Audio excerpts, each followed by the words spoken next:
afternoon. Anybody? Thank you. My name's Jerry McMillan. I'm an advisor with the Undergraduate Research Opportunities Program, aka UROP, the department responsible for this wonderful event. I want to thank you all for coming this afternoon. For those of you that have not discovered it yet, we have a QR code that you can use to check in, just so we have a record of people being in this room to watch our wonderful speakers. We have 12 speakers with us this afternoon. They have, over the last several months, prepared audition videos that were reviewed by a panel of judges. These are the 12 finalists who have succeeded in presenting better presentations, that was a bad sentence, than all of the other folks who auditioned. So they've already made it through one hurdle to be here to present today. All of them will be presenting what we have described as a 3-minute pitch. The purpose of the pitch is slightly different than the purpose of a research presentation, because the job is to talk about the research, what they're doing, but also why it's important, why it's cool, why we should all be excited about it as much as they are. As far as the rules go, we have set a limit of 3 minutes. So any presenter who speaks for less than 2 minutes, 30 seconds or more than 3 minutes, 30 seconds will be disqualified from our final judging. After all 12 presenters have done their presentations, we will take some time to greet them, ask them a couple of questions while the judges' ballots are being tallied. And then at that point, we'll get a final result and we'll announce the winners at the end of the event. And with that, let's get going, and here's some project pitches.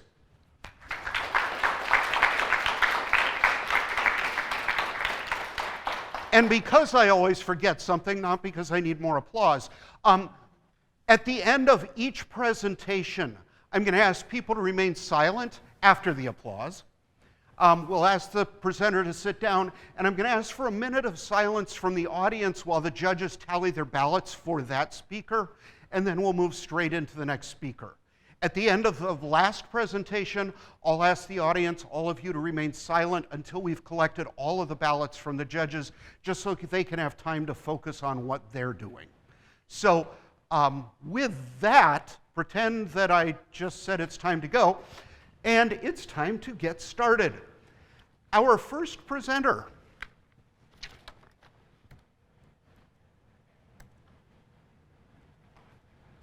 this is the other thing I forgot to do. I forgot to get your slides up. Our first presenter is Microglia Berry, and her presentation is Supporting Mental Health, Navigating the Middle School Transition and Its Impact. Microglia.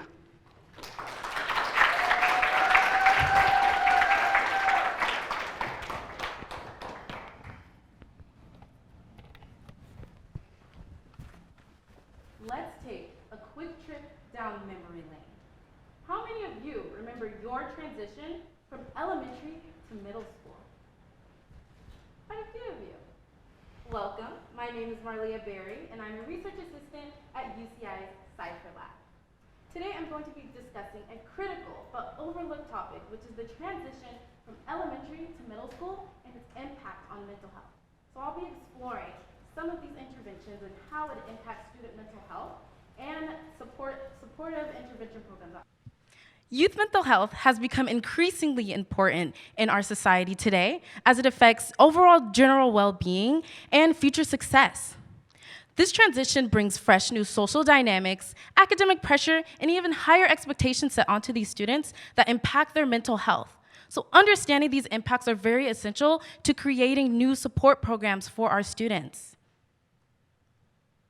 So the effects of this is how I conducted my project. I assessed the changes in middle school transition and how it affected mental health. I also looked into my main population, which was marginalized and minority communities. And I wanted to look at targeted support programs that benefited them during their transition. So I looked at a plethora of literature, 70 articles to conduct my scoping review. I looked at and assessed several literatures to look at my overall students to make sure that they had targeted support programs to help them during their transition. Here are some of my databases that I've used: PubMed, PsycInfo, and ERIC, also known as Education Sources Complete. I included literature that was done within the US from the year 2000 to our present time today, and that were focusing on those marginalized and minority communities. I excluded those literature that were conducted prior to the year of 2000 that did not discuss minority marginalized background students and that were not conducted within the US. So let's look at some findings. So the transition to middle school worsened depressive symptoms and academic struggles in 29% of 84 students, according to FEAT study. This is also where support programs come in. Despite initial declines in self-esteem, peer support and academic achievement programs helped students address these challenges. There's also targeted intervention and strong parental support that proved beneficial for marginalized students, such as African Americans, to help them address their challenges. So let's go to the overreaching question: why does my research matter? The transition from elementary to middle school is often underestimated compared to the high school or college transition, yet it marks a critical developmental period. By overlooking this transition, we miss on crucial early intervention programs that can improve mental health and overall academic success of students. My research addresses this gap, focusing on support systems and programs that can help students achieve, contributing to long-term academic and well-being success. Thank you.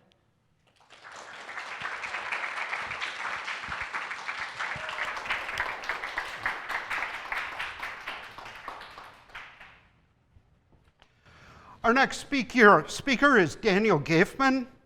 His project is titled Autonomous Software Development and Delivery. Daniel.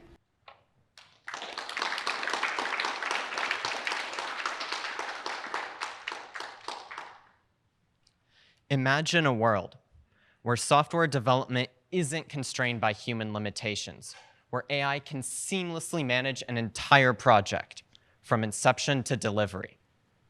My market research has revealed that while AI has made significant progress in coding, it falls short when it comes to handling complex, large-scale enterprise systems. The first phase of my research, autonomous software development and delivery, defines the solution that addresses this critical gap. When I explored the top 3 AI software engineering products, Devin, OpenHands, and ChatDev, I found that while they're capable of generating simple software applications, they lack the capability to build complex enterprise systems. Without this, the application of AI to software engineering remains limited. My research proposes an AI-driven multi-agent workflow that closely mimics real-world software engineering teams, going beyond just coding to cover the entire software lifecycle, from project planning to cloud deployment. The assumption is that if we can leverage these industry best practices, which have been refined over decades, we will be able to enable the AI agents to create complex, high-quality enterprise software. Here's the system design. At the heart of this system is our AI-driven multi-agent architecture, where the human operators interact with intelligent agents, which represent real-world development team roles.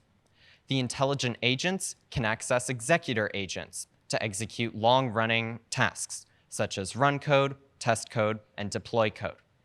They can also access LLMs for generative or decision-making tasks, RAG knowledge bases for real-world information, such as software documentation, and necessary tools and utilities needed to run the system. In addition, just like in real-world software development teams, this entire process is driven by a ticket-based project management model, where AI agents create and work on actionable tickets. Also, each subsystem shown on this diagram is fully extensible, and new components can be added with additional capabilities, such as a security reviewer agent or a monitoring tool. This research primarily targets enterprise software development teams. The solution alleviates the developers from the mundane work of writing, testing, and deploying typical enterprise software. With using this AI framework, the role of a software engineering developer will shift from merely writing code to becoming an operator of this AI system and discovering new automations, massively accelerating the AI lifecycle. Just as it gradually happens with autonomous cars right now, in the future, autonomous software development will be the standard. And this research is intended to lead that transformation. I'd like to thank my advisors and mentors, and I'm looking forward to breaking new grounds in AI-driven software development. Thank you.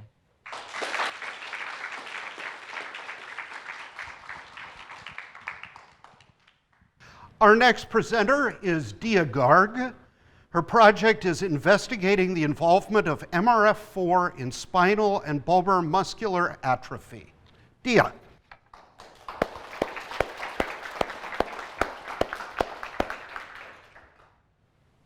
I want you to be very aware of your right leg. Can you feel the tip of your toes? If you were to lose sensation in your toes, how long do you think it'll take you to notice? Our ability to feel these sensations comes from our motor neurons. They communicate with muscles at junctions called neuromuscular junctions. However, when our motor neurons are damaged, it causes muscle loss and protein accumulation.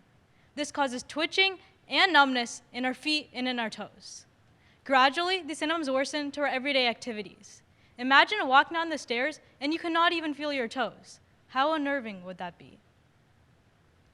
These are the common symptoms of patients suffering from spinal, bulbar, and muscular atrophy, or SBMA in short. SBMA is an inherited disease that causes muscle loss in adult males. It is extremely challenging to manage as it is slow progressing, not well understood, and has no current treatments. An MRI of a patient's thigh shows a 51-year-old SBMA patient having a lot less muscle compared to the control 73-year-old patient. Additionally, the muscle fibers of these SBMA mice are significantly smaller compared to normal mice. I'm extremely excited and passionate to find a cure to SBMA. I want to find a cure that's safe and easily accessible.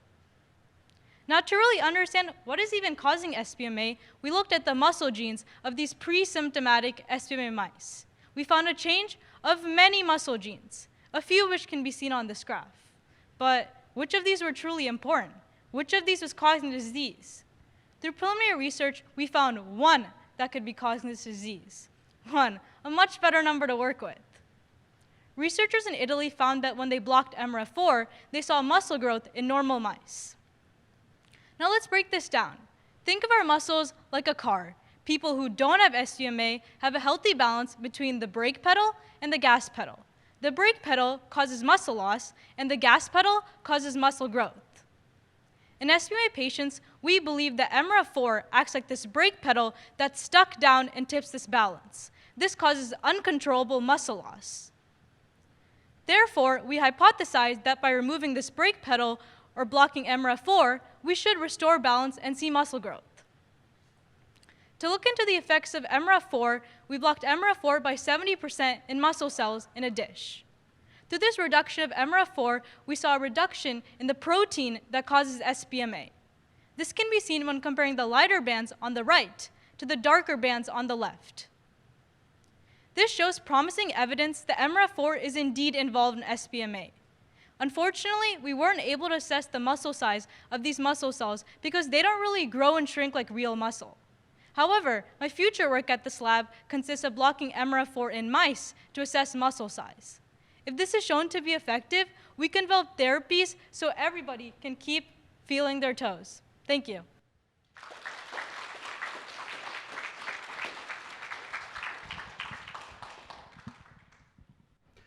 Our next presenter will be Luna Witchy, and her presentation is Female Reproductive Function in Immune Aging. Luna.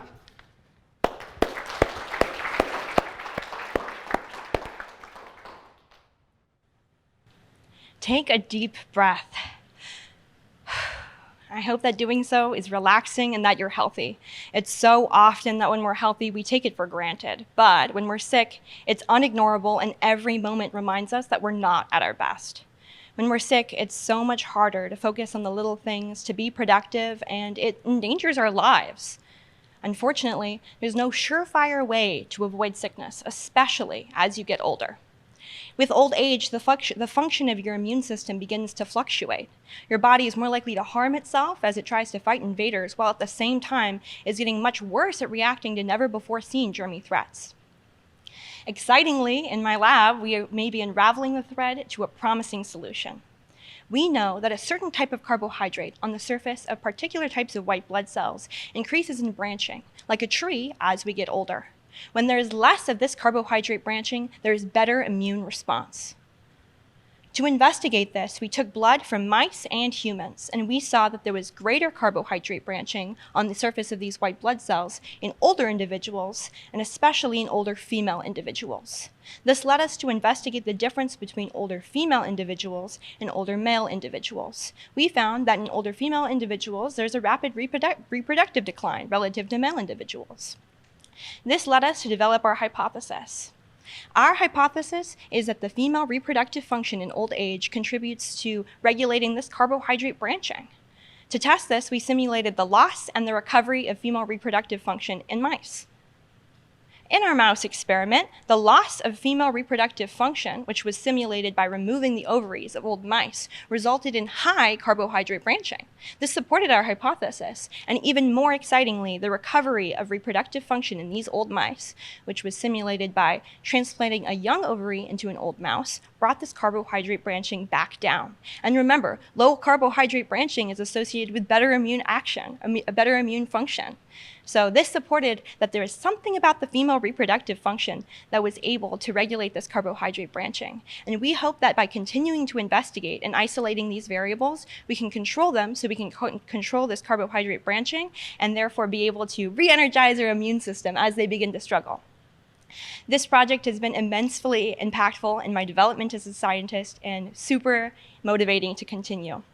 If we are successful, we will create a therapeutic intervention to keep everyone healthy as every year passes. That way, we can breathe easy and focus on what we love, uninhibited by disease. Thank you for listening, and thank you to my lab mentors and lab mates.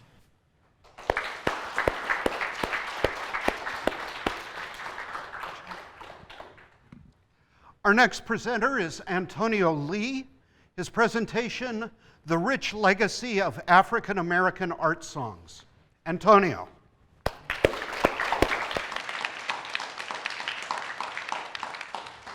Thank you.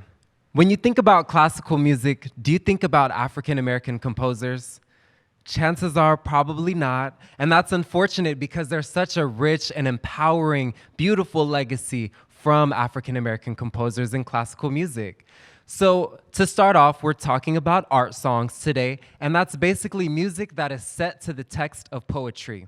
And so African American art songs follow the European music tradition, following the form, but when we look at melody and harmony, we're truly stepping into the African American identity because we're seeing a blend of genres like jazz, blues, spirituals, and folk music that really informs this music. So the themes and narratives that are prominent within African American art songs are all rooted in cultural identity, social justice, personal experiences, as well as nature and spirituality. Now, these are themes that you'll find in all art songs, but when, again, looking at the context of African American art songs, social justice and cultural identity is really essential at the forefront. Now, the way that I've been researching this music has been through examining different archives, different scores, having conversations with different composers who are doing the work, analyzing performances, and also comparing the works of European composers to African American composers, and ultimately drawing the conclusion that composers like Robert Owens and Franz Schubert are not that far off from each other.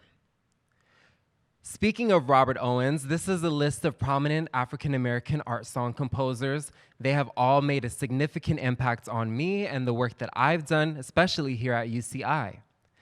Now, looking again at impacts and significance, These are the most impactful things that we need to remember. The cultural preservation, the educational value, the artistic innovation, and the social change are really critical and essential to African American art songs, especially when we're looking at the context of history in America, right? It's no secret of the atrocities of slavery and oppression, but the preservation of culture, the innovations that have brought folks through those dark times are what really solidifies this work as essential to be studied in schools, to be a catalyst for change.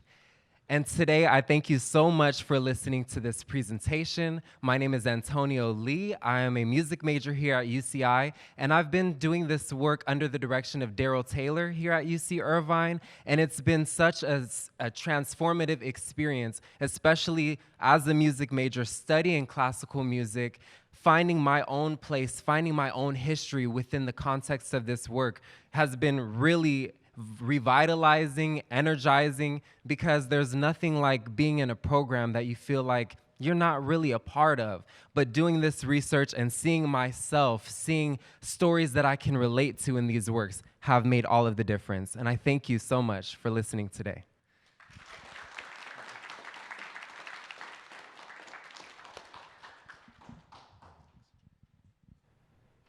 Our next presenter is Benjamin Chang, and his presentation is Impacts of Rail Emissions on Disadvantaged Communities.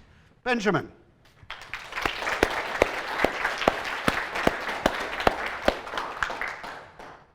Imagine taking a step outside. Take a breath and start coughing because that air you just inhaled was full of pollutants. This is a reality for many people in the US who have to deal with something like this running less than 5 miles away from where they live every single day. This is such a big issue that in 2022, a Senate bill was passed in California identifying these types of disadvantaged populations to target for climate investment.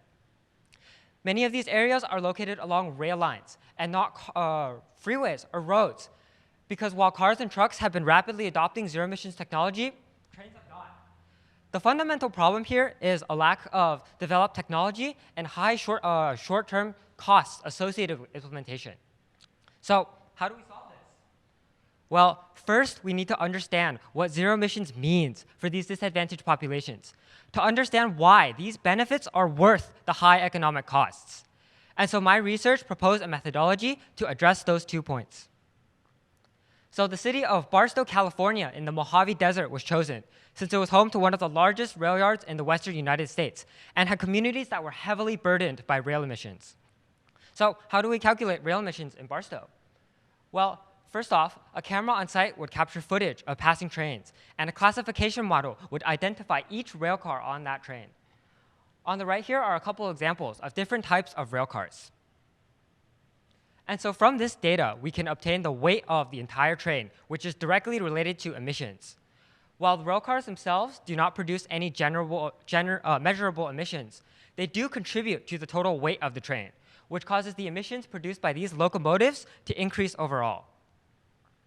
And so from the data that we collected, a total of 70 trains and 6,800 rail cars passed through Barstow during the period, producing a total of 2,230 pounds of NOx and 50 to 80 pounds of PM2.5.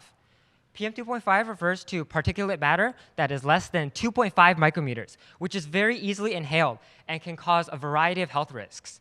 There's actually a number for that. Social costs, $42,000 in social costs from these emissions. $42,000 impacted the disadvantaged populations in Barstow from 1 day of emissions. These emissions also equate to roughly 32,000 heavy-duty trucks of NOx and 59,000 heavy-duty trucks of PM2.5. That's a lot. These numbers heavily favor trucks because they have a lot stricter emission standards and more zero emissions technology on the road compared to trains. Despite these emissions, trains are still much more efficient at shipping freight over long distances, while also not causing congestion on the roads. This is why making rail environmentally viable is so important, not only to bolster America's freight network, which is something that we're really good at, by the way, but also to reduce the impact on these disadvantaged populations. A lot of us reap the benefits of rail freight, and yet we still have clean air to breathe, and we often take that for granted. Understanding rail emissions allows us to see the other side of things, the side of people who have to live with smoky air and constant noise pollution in their lives. And it allows us to understand why reducing rail emissions is just so important. Thank you.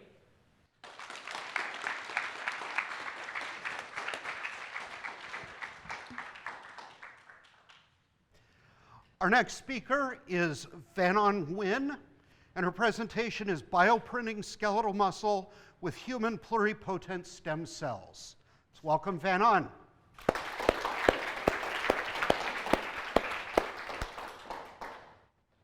Sometimes life is hard and things get out of hand.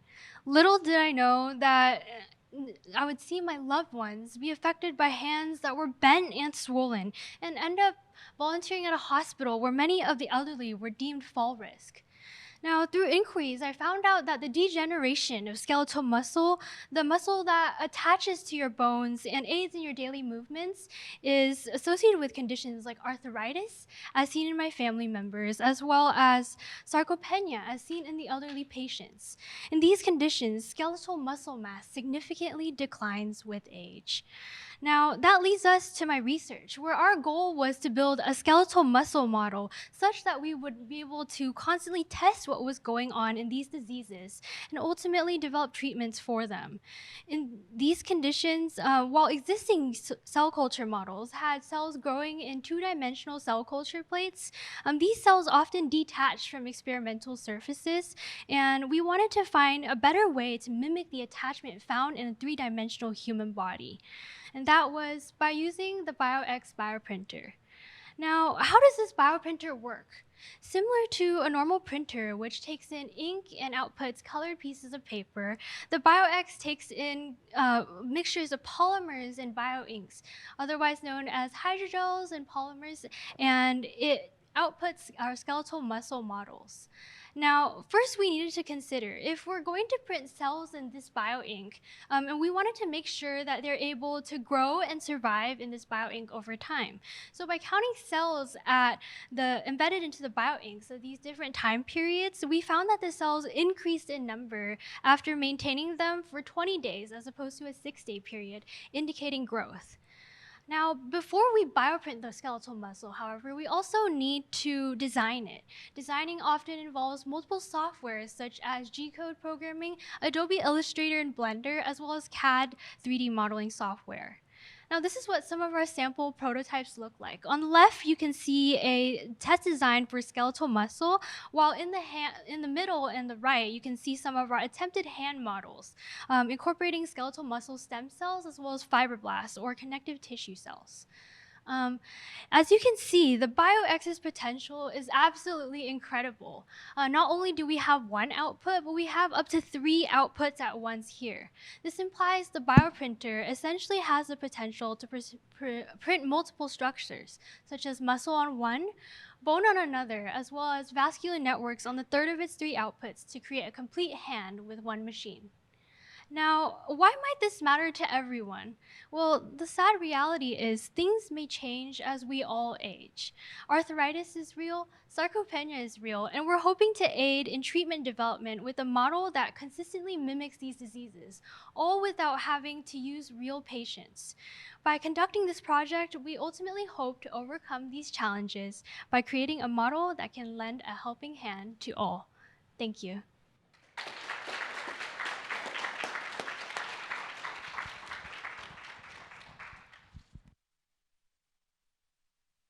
Our next presenter is Janice Lan. Her project is examining the development of hybrid human organoid mouse models for Alzheimer's disease. Janice.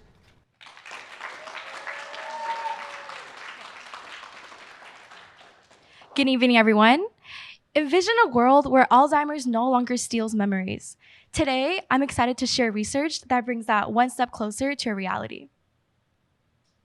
Alzheimer's disease affects memory and thinking skills, impacting over 7 million Americans, a number expected to rise with our aging population.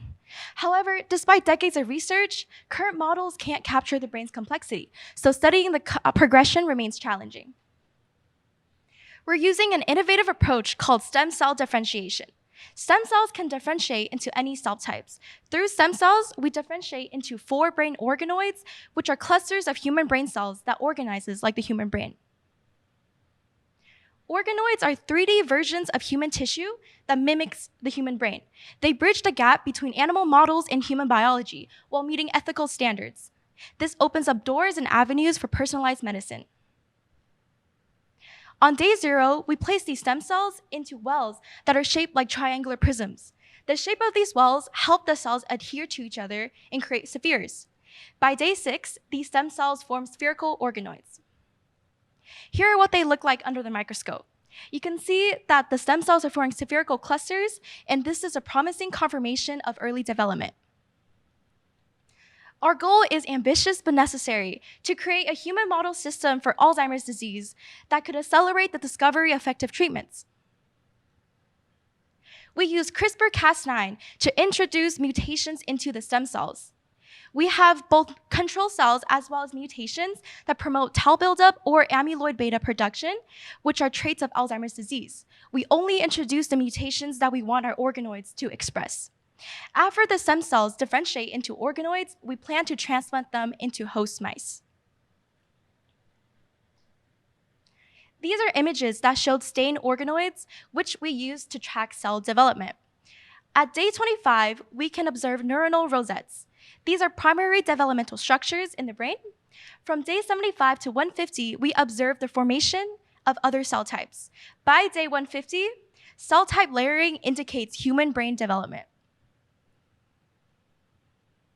Currently, our organoids can model the human brain and neural development effectively, but we have yet to replicate Alzheimer's specific features like amyloid beta plaques.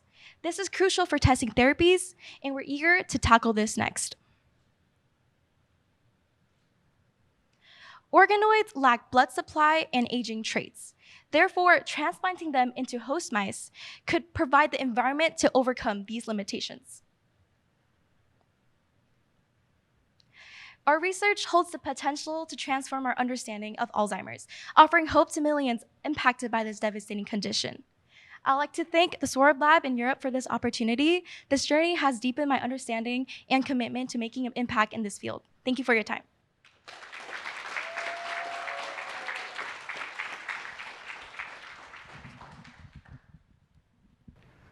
Our next presenter is Kai Kober. His presentation is Prediction of CDK4/6 Inhibitor Outcomes in Metastatic Breast Cancer Patients Using Exosomal MicroRNAs. Kai.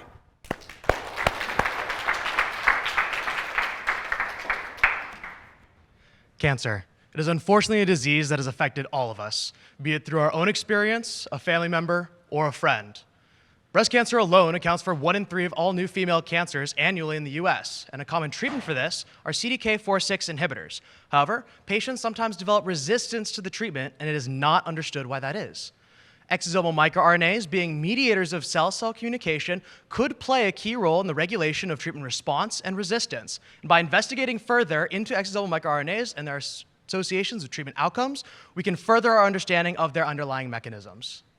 As such, the purpose of our study is to determine microRNAs and their related biological pathways as predictors of CDK4/6 inhibitor outcomes in metastatic breast cancer patients. Our study had 11 patients who were being treated with CDK4/6 inhibitors, 5 of whom responded to treatment and 6 of whom did not. We had each of them have their microRNAs analyzed with differential expression, comparing treatment resistance and response, resulting in 54 microRNAs that were associated with treatment resistance and 18 microRNAs that are associated with treatment response. This does indicate that microRNA pattern expression could play a key role in prediction of treatment outcomes.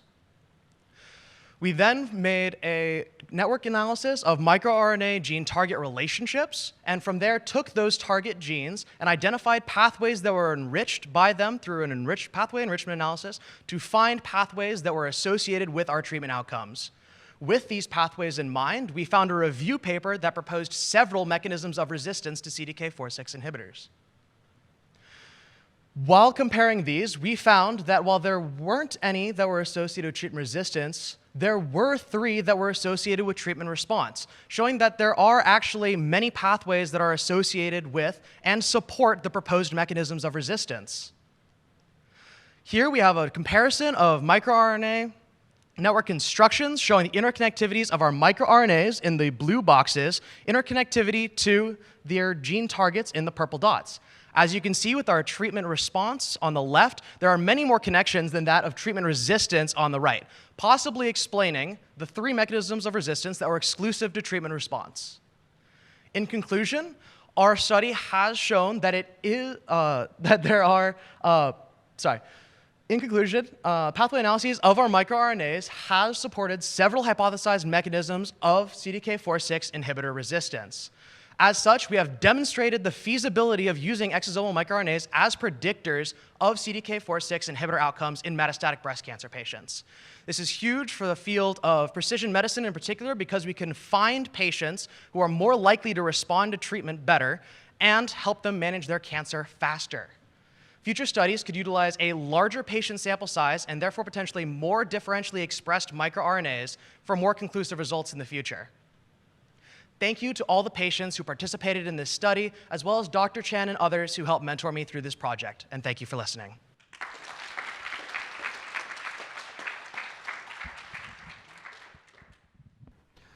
Our next presenter is Arushi Poor. Her presentation is titled Analyzing the Effects of Charged Oxygen Particle Radiation on Ovarian Tissue in Female Mice. Arushi.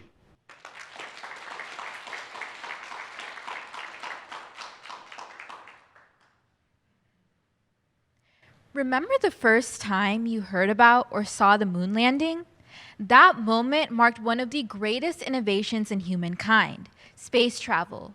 More recently, even more new innovations are being made in this field, with NASA recently announcing the Artemis missions that will send the first woman and the first person of color to space, in the moon, and eventually in Mars.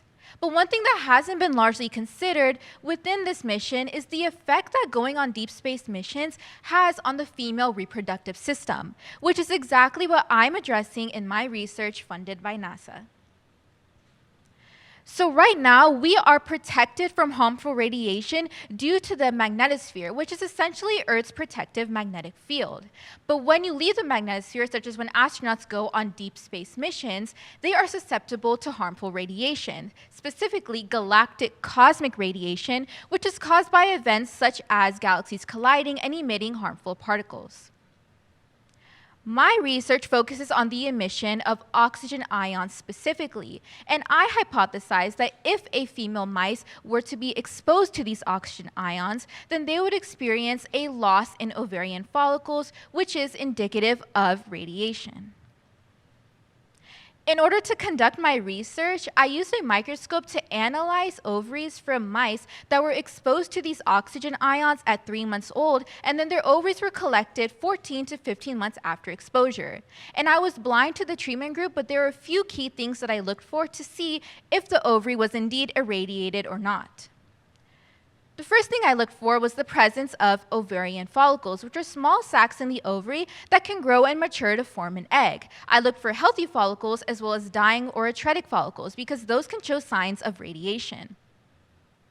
I also looked for the presence of a corpus luteum, which in a healthy ovary is a protective structure that helps to prepare the body for pregnancy.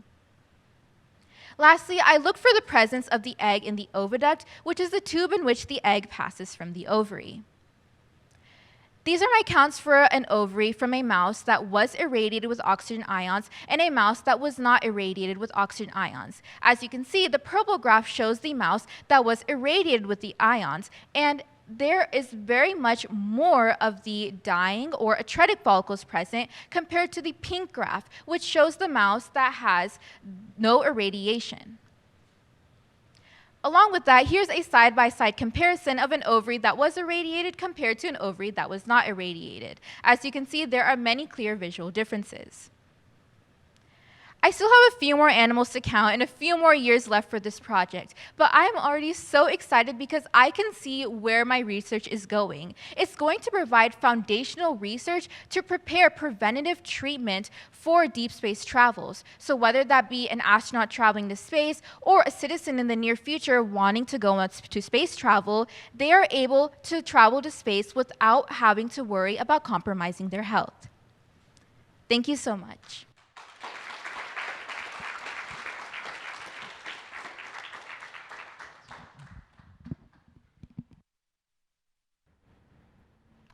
Our next presenter is Madison Lanegang. Her project is My Social Mobility, the development of social mobility beliefs. Madison.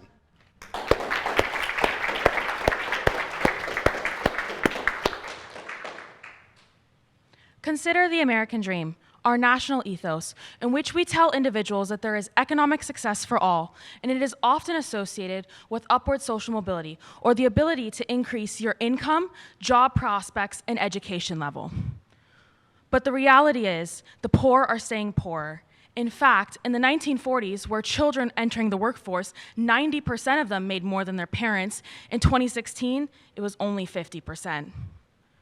My research seeks to understand whether or not children pick up on these social mobility disadvantages and whether or not their social mobility beliefs reflect that of the American dream or the American reality.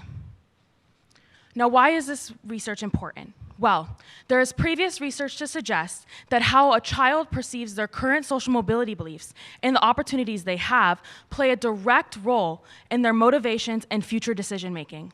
Additionally, it is important to see how children pick up on societal messaging and the contradiction between the American reality and the American dream. Additionally, through the collection of demographic information, we can understand what factors may play a role in a child's social mobility beliefs. How is this done? 107 children were sampled between the ages of 5 to 7, with nearly half our sample classified as low social economic status. We used the MacArthur Ladder task, which is a standardized task for social economic status mobility, in which we had children instruct choosing between the numbers 1, which is the worst off, and 10 at the best, where they see themselves currently and where they see themselves in the future. We also implemented a social comparison index to compare what children think they have now versus what they think they will have in the future. Preliminary results suggest that there is an overall level of optimism present in children. On average, children rated at a 7.9 on the ladder currently, and in the future, an 8.4. Additionally, there was statistical significance to show that as parental education increased, so did the level of change scores. That suggests that the higher your education, the more change your child saw for their future. And this all remained the same when accounting for social economic status and the race of the child. Now, what do these preliminary results mean? Well, from a societal view, parental education could suggest that education truly is a catalyst, and your education today can help a child's motivation and future decision making. Additionally, overall, with the overwhelming level of optimism, we see that children have hope for their future, and they truly see and envision the American dream despite our unfortunate American reality. Future directions for this research include studying how children perceive their own parental unit's education levels and whether or not it plays a role in their upward social mobility. Additionally, how do parents perceive their own child's social mobility and whether or not that compares to how they see themselves as children. I just want to thank everyone today and everyone that helped this project. Thank you so much.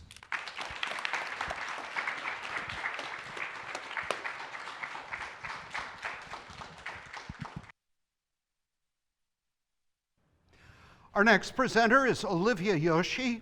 Her project is investigating the role of piezo-1 activity in microglia lipid homeostasis. Olivia.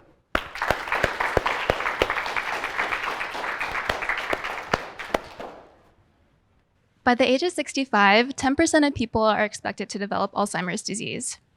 By the age of 85, that will be half the people in this room right now. Alzheimer's disease is the most common form of dementia, characterized by severe memory and cognitive function deficits. While there are therapeutics available right now, none of them successfully reverse these effects. Biologically, Alzheimer's disease is caused by the accumulation of plaque in the brain. Microglia, the resident immune cells of the central nervous system, help clear these plaques in the beginning stages of the disease. However, in late-stage Alzheimer's, these microglia become dysfunctional and can help progress the disease further. One hallmark of these dysfunctional microglia is fat or lipid accumulation. But how do the microglia become dysfunctional to begin with?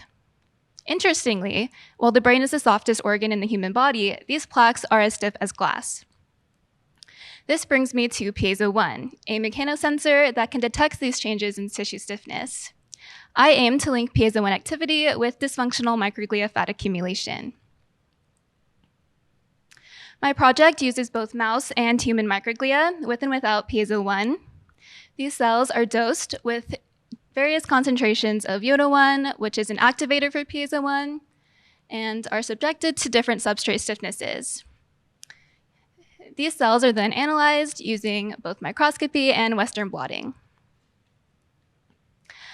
As I mentioned before, one hallmark of dysfunctional microglia is fat accumulation. But is this accumulation attributed to uptake or biosynthesis? I investigated CD36, which is a known regulator of lipid uptake in microglia.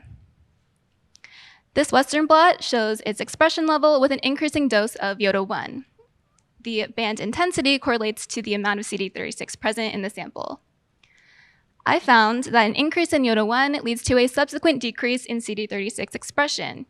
However, this is not so noticeable in the piezo-1 knockdown, which indicates that the presence of piezo-1 decreases lipid uptake, which is the first time that this has ever been shown experimentally. The functional results of this data can be seen using microscopy, in which the fat appears in pink. When yoda-1 is added to the cells with the presence of piezo-1, there is a significant decrease in lipid uptake. Interestingly, piezo-1 can be engineered to bind to specific tags, and when combined with Tor microscopy, I can visualize it specifically on the cell surface. And as we can see on the right, piezo-1 is in real time.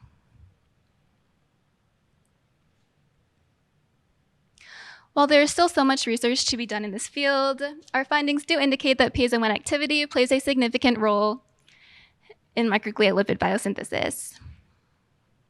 These findings can further be investigated to develop novel therapeutic targets for piezo-1, delve into the differences between mouse and human models, as well as create a better understanding of the causality and possible treatments for Alzheimer's disease.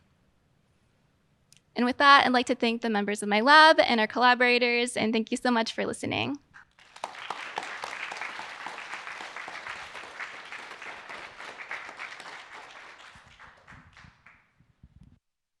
And with that, I would like to ask all of us to remain silent while the judges finish their ballots. Judges, when you're done, just hold your ballot up and one of our UROP staff will collect it from you. And with that, we can all breathe again. First, let's give a round of applause for all of our great student presenters.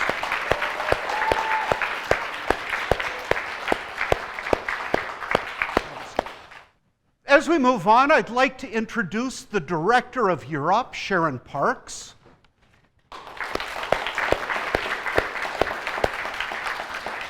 And we have certificates for all of our presenters. As I mentioned at the beginning, all 12 of these presenters succeeded in an earlier round, so they've all made it to this far, which is a tremendous accomplishment.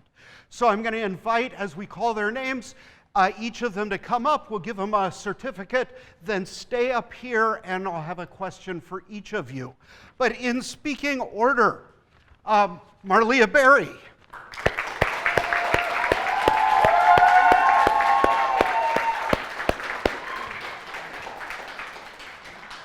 Daniel Gaifman.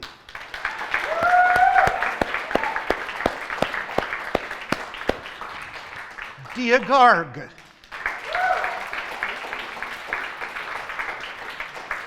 Luna Witchy.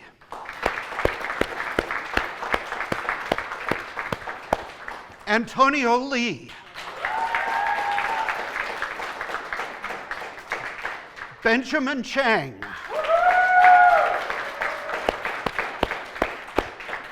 Venon Nguyen.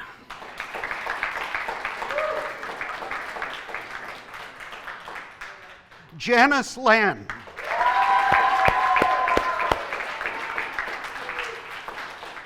Kai Kober. Arushi Poor. Madison Langang. And Olivia Yoshi. And we've heard all of their tremendous presentations. We've got a little bit of time, so I'm going to pass the mic down the line, and I'm going to invite each of our presenters to answer 2 questions. Some of them mentioned in their presentation, but if they can mention who their faculty mentors are and other mentors they've worked with. And also, in their experience conducting this project, what's the greatest gift or biggest benefit they've received personally out of it? So, Marlia. Hi, my name is Marlia. My PI is Dr. Bounds, and I want to thank some of my mentors, Jayla, Genesis, who are also in the audience, Dr. Bounds, Luis, Maruco. Thank you to all of them for helping me throughout this entire project. It's still continuing, so I'll be continuing my research. But out of this, I've learned about my resources that are available to me. I use UCI libraries. There's people that help me conduct my research, my scoping review, and just the overwhelming support that was given to me. I just want to thank everyone for helping me throughout my entire research journey, and I can't wait to continue.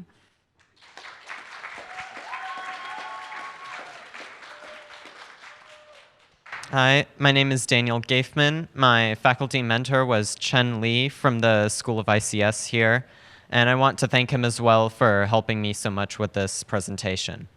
And one of the major takeaways that I've got from doing my research and preparing for the project pitch is how much of a radically different experience it is to conduct research and maybe even write a research paper summarizing the results versus getting up in front of a crowd of people and talking about something important to you. It's really a life-changing experience. Thank you. Hello, my name is Dia Garg. My faculty mentor is Dr. Albert Laspada, and my mentor is also Dr. Anastasia Gromava. I think one of the important things about doing research, something that I've learned through this project, is innovative thinking. I think starting a project from start to finish requires innovative thinking, and while it can be hard, it's also very good. I learned a lot through it. Thank you.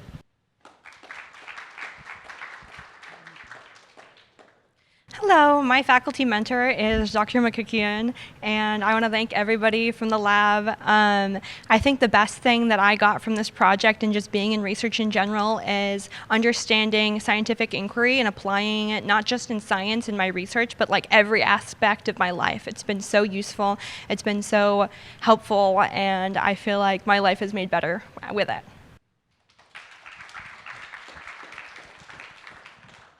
Hello, my name is Antonio Lee. My faculty mentors include Dr. Daryl Taylor and Dr. Irene Messaloris out of the School of the Arts. Dr. Daryl Taylor is actually the founder of the African American Art Song Alliance. My first year here at UC Irvine, I attended the event. It was super transformative, and it really put me on the path of discovering music that I could relate to and finding my own place within classical music. I come from a theater background and pop music and R&B, and so coming into the classical music space was really new for me. And so being in this experience, really growing that appreciation for classical music my way has been really transformative, and it's allowed me to be even more open to all different genres of music, classical and beyond. And this experience has been transformative and amazing as well, to just hear from other schools on campus and really sharpen up those presentation skills. So thank you.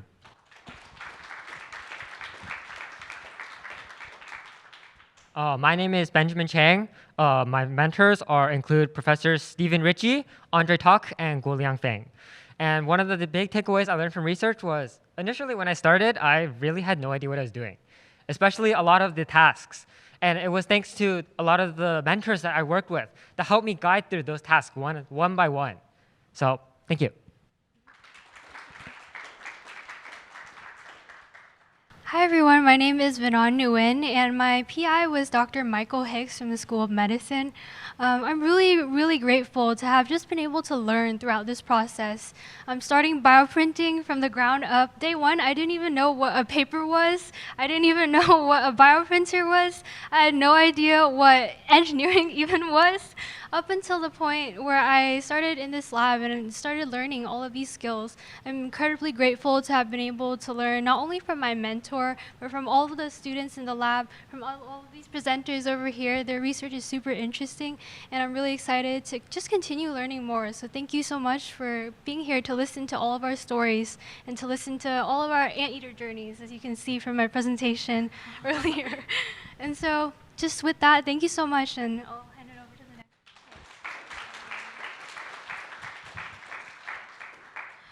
I'm Janice Lan, and my PI is Vivek Sora. I really like to thank all the members of Sora Lab in Europe, especially my mentor, Miss Veronica Wu, for this opportunity. I really solidified my interest in neurosciences and neurodegenerative diseases, and I've specialized my major into neurobiology after this project. And I'm really excited to see where my research takes me. And again, thank you everybody for being here and listening to our stories.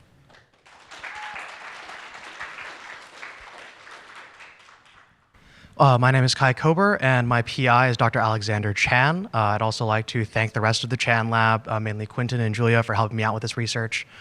The main takeaway that I had from this is it was my first major research project, especially on my own, and being able to take it in a direction that I wanted to go into, as well as utilizing new methods that the lab hadn't really used before. So I got to reach out to some other people, including Dr. Kober, to help me with the exosomal research, which is really fun and a unique opportunity, especially under the time constraints that were limited on it. So thank you guys all for being here.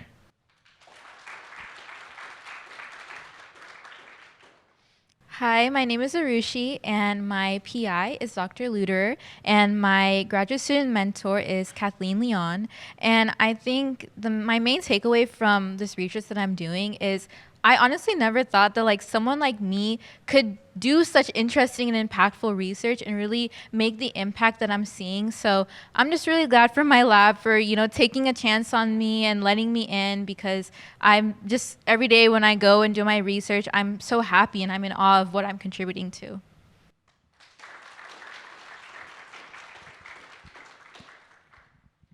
Hi, my name is Madison. My PI is Dr. Nadia Cherniak, and my graduate mentor is Jacqueline Beck. Also, thanks to Angelica and Michelle for helping with data collection. I wouldn't be on here without anybody on my team. And really for me, what I've learned out of this is I joined the lab because I went on the cognitive science department website and went, this one seems the most interesting. I don't want to sit, as much as I like to code and do Python, I'm not going to do it every day.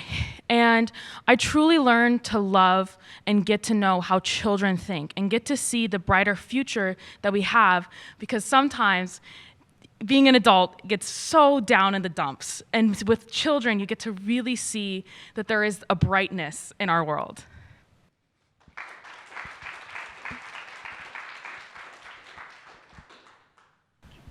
My faculty mentor is Dr. Wendy Liu, and my biggest takeaway from this, although I love conducting research, I would say the most enriching thing from this is the relationships that I built along the way with both my mentor and the other undergrads who all came to support me today. They really pushed me to not only be a better scientist, but also just a better person and a better team player. And for that, I'm really grateful. Thank you. I just want to say, I want to thank you all for putting yourself outside your comfort zone to enter this competition. And first of all, as Jerry said, you already made it through a round. You competed, you beat out a number of other applicants. So you're all winners. So you should all be really proud of yourselves for making it to this point. But more importantly is I'm so inspired by hearing your stories and hearing the impact that you're making and what you're gaining from the experience. So again, keep doing what you're doing, do the great work you're doing, and share it with us and share it with others, because it really is inspiring. So thank you.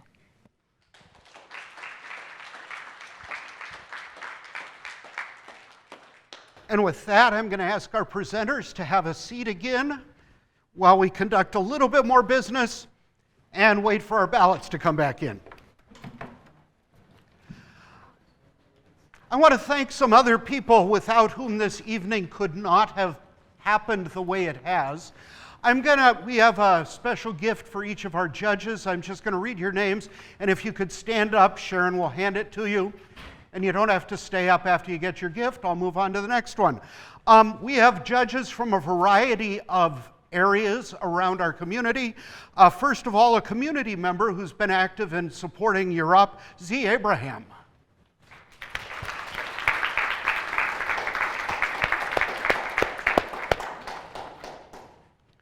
We have a UCI staff member, Chelsea Ahn.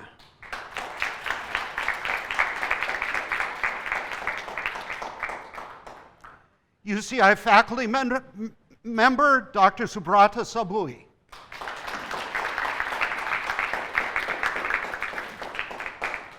Graduate student, Gabriel Alvarez, who must have had another event to get to and had to bolt. Also graduate student, Songning Zhu.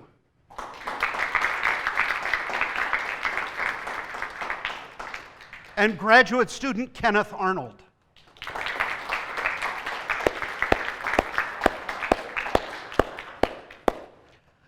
I would also like to take, at this point we have no idea how much time this is going to take, so you get to watch me improvise. I would like to thank all of the UROP staff and all of our student staff for their help with this tonight. I also want to thank all of you who came, if you came to support student friends of yours, fantastic. Support them, feel their support in your own endeavors, but also hopefully in seeing all of the other presenters. You've gotten a view of different areas at UCI that you can also support and be interested in and be enthusiastic about. One of the great things about what we do at UROP is we support research campus-wide. So while there's the stereotype of research just being STEM-oriented, you've seen evidence tonight that research really occurs throughout our entire population. And that's something we want to celebrate and encourage and be a part of as much as we can. A couple of things just, as I said, killing time. UROP, our job here is to support undergraduate research on the campus. We support undergrads, we help them get involved in research. We support them by offering funding and recognition for their projects. We offer them opportunities to work on their public speaking skills. And if you are inspired by what you saw today, think of this as a teaser for the UCI Undergraduate Research Symposium coming up in May. Tonight we had 12 wonderful speakers. The symposium will be an entire week of oral presentations, poster presentations. Last year we had almost 1,300 student presenters from the entire population of UCI campus represented. So plan on joining us in May. If you're a student, plan on presenting. If you're a student presenting today, present again. You'll have a chance to do longer presentations. You'll have a chance to do posters. If you think research sounds cool but aren't involved in research yet, come to the symposium, see what sounds really cool to you. Get involved with that. But our job is to support that. Your job is to support us and to support the students we support. That's way too much use of the word support in one sentence, but you know, it works. The one thing I want to take away from tonight is to go on with what Sharon said. For most of us, all or what we heard tonight is new to us. What have we learned? What have we heard that has inspired us to think differently? What new challenges have we taken on by what we heard tonight? Whether it's working with diseases, in the arts, with children, we've learned things that have changed our world. How do those changes affect us? We're all going home tonight, even just incrementally, different people because of what we've experienced together here. And because of that, we have the opportunity to take that into account as we move into the rest of our lives. And with that, because I know you're all tired of listening to me blather on, I'm going to invite Sharon back up and we will announce our winners. First of all, just a reminder, everybody here, this is the second round of competition. It's a cliche, but they've won just to get here. But to announce our winners, you can go in the middle. I'll stand on the edge. Okay. Our third place winner tonight, Madison Langang.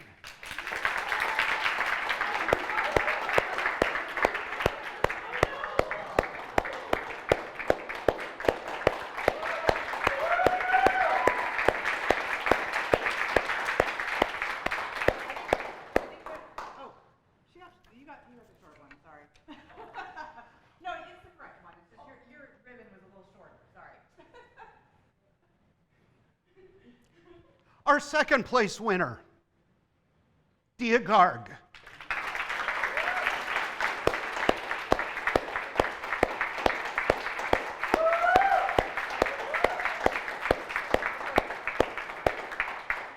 And our first place winner tonight, Arushi Poor.